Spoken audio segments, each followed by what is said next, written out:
नाज़रीन, हैदराबाद में 3 ॾींहं अॻु CNG भराइण दौरान वैन जो सिलेंडर फाटण सबबि ज़ख़्मी थियल हिकु ॼणो कराची अस्पताल में फ़ौत थी वियो आहे। वधीक तफ़सील मालूम कयो था मेहरान टीवी जे रिपोर्टर सलीम मलाह खान। जी सलीम, तफ़सीलनि खां आगाह कजो।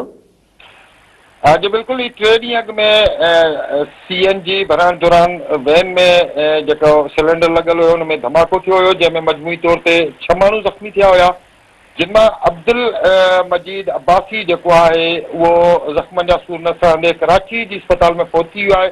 अब्दुल मजीद अब्बासी साबिक़ फोटोग्राफर आहे हिस्को हेडक्वार्टर जो।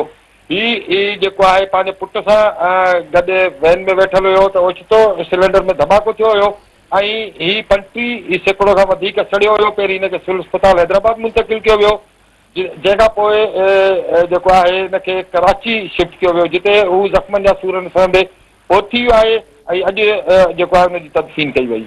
जी सलीम, अवां जी महिरबानी।